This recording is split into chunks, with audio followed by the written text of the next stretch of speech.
Bonjour. Le Moyen-Orient, c'est un peu comme un échiquier géant, hein. Ça bouge tout le temps depuis plus de 10 ans maintenant. Les alliances changent, les tensions sont vives.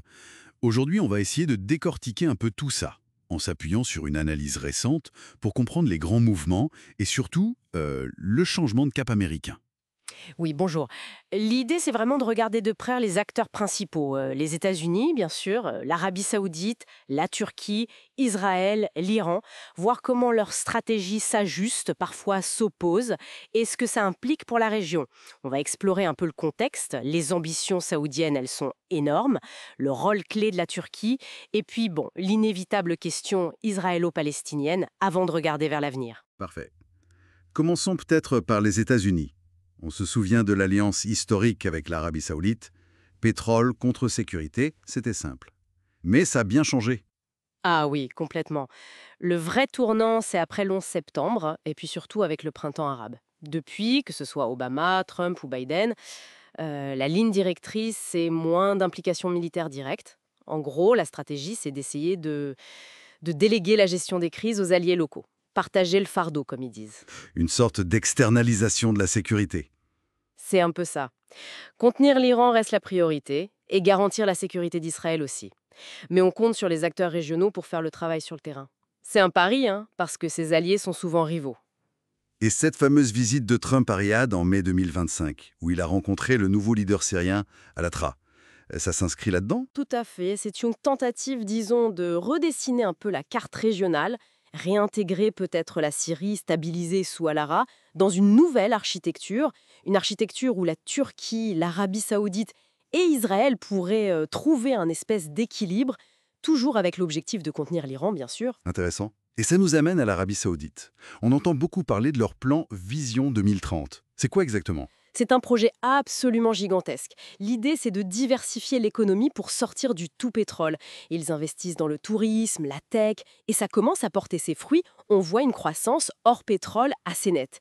Mais c'est aussi une affirmation politique, diplomatique. Riyad veut être un poids lourd. Et il s'en donne les moyens. Dépenses militaires énormes. Et cet accord de défense tout frais avec les États-Unis annoncé en mai, c'est colossal. Mais est-ce qu'ils ont vraiment les épaules?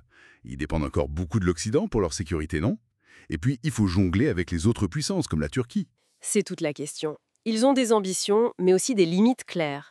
Ils doivent ménager la Turquie et ils ne peuvent pas ignorer la cause palestinienne, qui reste hypersensible dans le monde arabe. Ce qui nous conduit logiquement à la Turquie. On a l'impression qu'elle est partout en ce moment. Elle est devenue incontournable, oui. Elle a montré sa capacité militaire en Syrie, en Libye, et sur le plan diplomatique, elle parle à tout le monde. Moscou, Téhéran, Washington, c'est assez unique. Son rapprochement avec Riyad est très pragmatique. Contenir l'Iran, c'est un intérêt commun. Mais elle maintient aussi le dialogue avec Israël, malgré les tensions. Et sa coopération avec les Américains en Syrie, c'est un bon exemple de cette délégation de puissance dont on parlait. Exactement. C'est utile pour Washington. Ça leur évite de s'impliquer trop. Mais ça donne aussi à Ankara un levier énorme. La Turquie peut être un partenaire, mais aussi un perturbateur ou un médiateur. C'est complexe. Mais tout ça, toutes ces réorganisations, ça semble toujours à choper sur le même point. Israël et la question palestinienne. Absolument. C'est le nœud du problème en quelque sorte. Les récentes offensives israéliennes, à Gaza, au sud-Liban, ça a peut-être donné un avantage tactique sur le moment, mais l'image d'Israël est très dégradée. Et surtout, ça a mis un coup d'arrêt brutal à la normalisation espérée avec l'Arabie saoudite. On est dans une impasse totale alors. Pour l'instant, oui. Netanyahou dit pas de sortie de crise sans éliminer le Hamas. Et Riyad répond pas de normalisation sans une vraie solution pour les Palestiniens. C'est bloqué. Washington pousse Riyad à s'impliquer davantage sur ce dossier palestinien, mais c'est très risqué pour les Saoudiens vu l'opinion arabe. Pendant ce temps, l'Iran, même affaibli économiquement, garde sa capacité de nuisance. Oui, affaiblis, mais pas hors jeu. Ils ont toujours leur réseau chiite dans la région, le contrôle sur certains points stratégiques pour le pétrole, et puis à l'élargissement des BRICS, plus IE, avec l'Iran, l'Égypte, les EAU qui rejoignent. Ça complexifie encore le jeu. Ça crée de nouvelles dynamiques économiques, politiques, qui peuvent un peu concurrencer l'affluence occidentale. Les États-Unis essayent de rassurer leurs autres alliés, l'Égypte, les Émirats, avec des garanties de sécurité, des accords économiques. Bien sûr, mais ça montre bien cette tendance à la multipolarité. Les alliances sont plus fluides, les intérêts divergent parfois. Ce qui nous ramène au pari américain de départ.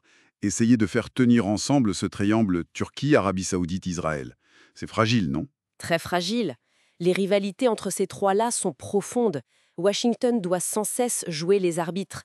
L'influence américaine est peut-être plus prudente, moins directe, mais du coup, elle est aussi plus dépendante des autres, plus vulnérable peut-être. Donc si on essaye de résumer un peu, on a une région en pleine mutation où les États-Unis tentent de passer le relais à des puissances régionales, des puissances aux agendas parfois contradictoires, tout ça en essayant de contenir l'Iran et de gérer une question palestinienne qui semble... Est-ce que l'Iran va profiter des divisions pour revenir en force? Ou est-ce qu'on va vers encore plus de fragmentation? Le plus probable, c'est sans doute un mélange un peu instable de tout ça. L'Iran reste résilient, les Saoudiens ont leurs limites et la stratégie américaine elle-même est pleine d'incertitudes. Et ça nous laisse avec une dernière question, peut-être un peu provocatrice. Cette stratégie américaine de partage du fardeau, finalement, est-ce que c'est une manœuvre habile pour garder de l'influence, mais à moindre coût, ou est-ce que c'est le signe d'un déclin inévitable de la puissance américaine dans cette région si stratégique?